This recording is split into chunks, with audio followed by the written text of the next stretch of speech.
have the Pappy Howell Award in honor of Lonnie Isam, Jr. Please welcome Jeff Decker to the stage to say a few words.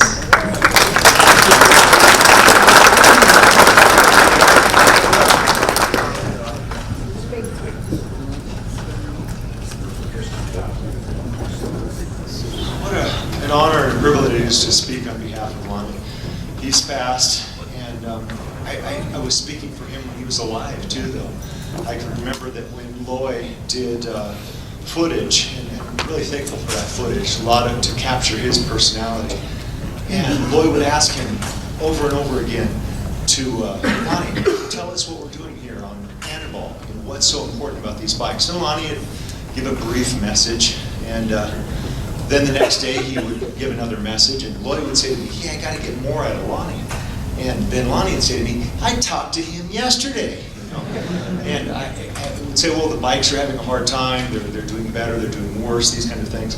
And Lonnie kept trying to get across to Loy, it's the same thing, again and again and again. He did not seek attention, he did not seek accolades. Here we're trying to give it to him, and probably post-mortem is the most appropriate way, because in life I don't think he would have appreciated it. I tried to think, what do you want me to say? And he'd say, I don't care, Jeff, just make sure it's short and brief. And so you try to think of the cherished moments, but this event in particular is where Lonnie and I developed a relationship and we became friends.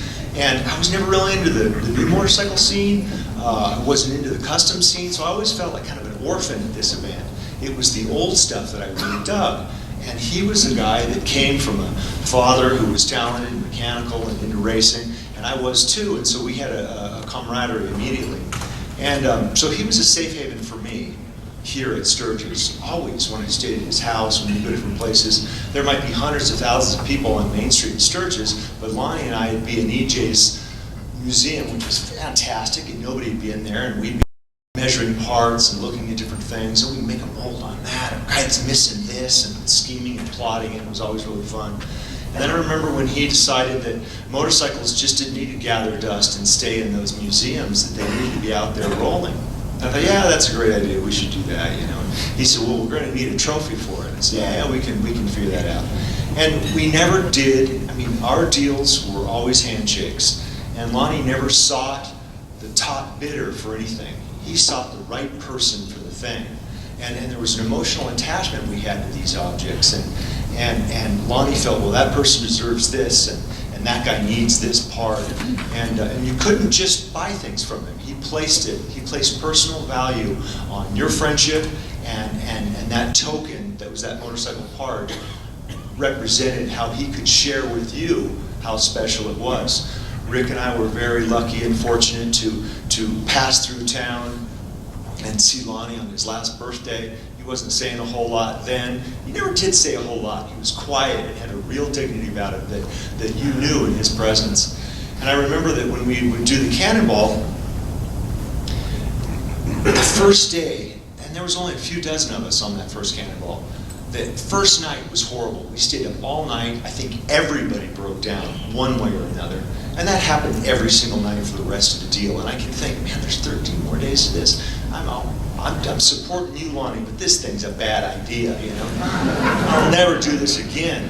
And then a couple years later, first night, I'll never do this again. And then, the next 2 years, this is the last time, man. No, you need to come. And so his love and his passion for motorcycling, it pulled it out of everybody else. And I think that there would be a vacuum for the appreciation of antique motorcycles if it weren't for him.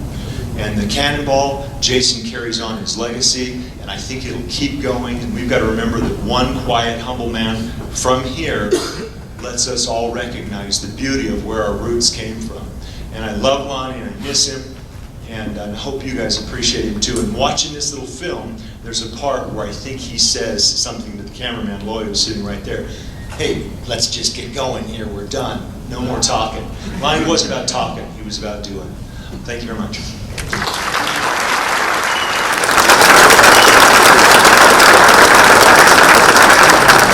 behalf of the Sturgis Motorcycle Museum and Hall of Fame, I'd like to present this award to Jeff Decker. Thank you so much. Thank you.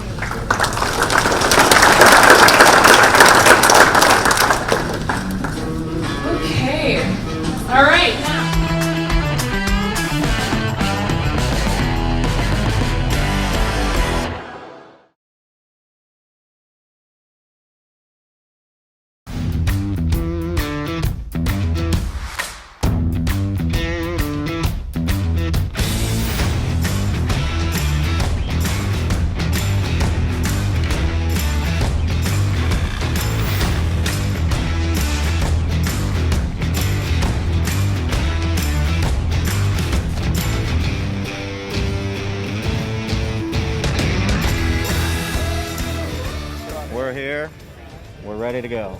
Let's get this done. This is a lot bigger than anyone ever thought as far as the grand send-off.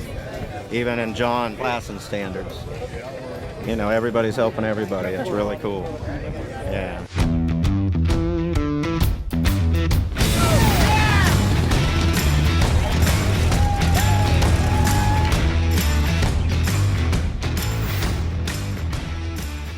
We're here for Chris Summer Simmons, and she's going to do just what Ava and Effie Hotchkiss did coast to coast on a 1915. Avis and Effie took a little jar of water from the Atlantic Ocean and they took it and they poured it in the Pacific Ocean when they got to California.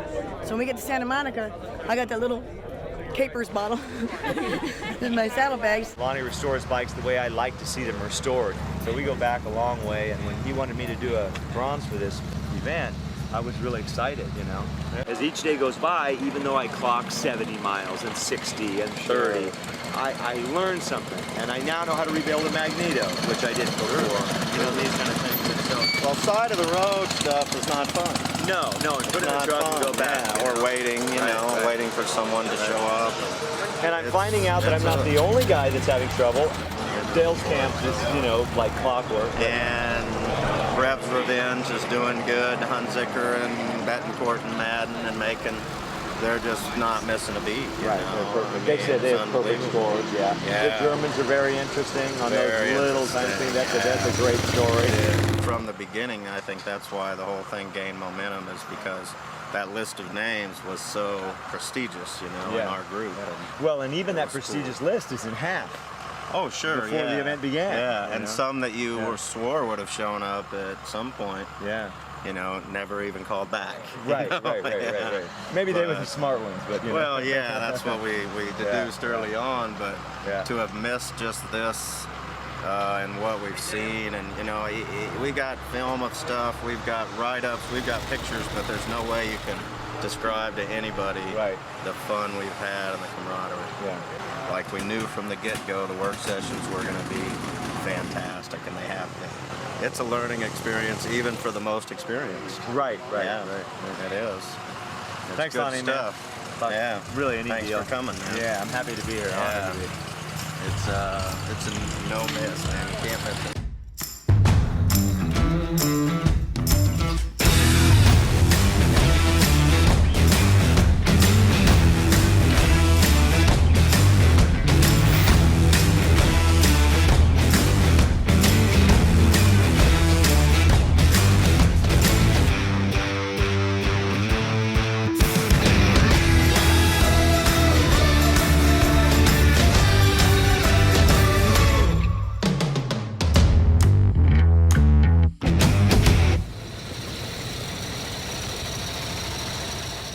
I can't do this now, man.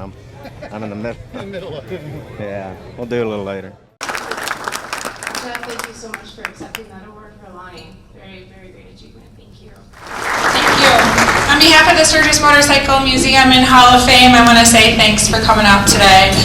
This is our big fundraiser. I want to thank Jesse Holmes. This has been a great turnout. We've got a donation box by the back doors. Please feel free to drop a couple bucks in there for us. Every little bit helps.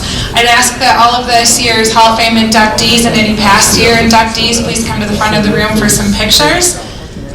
And ride safe. I hope to see you again next year. Thanks, everybody.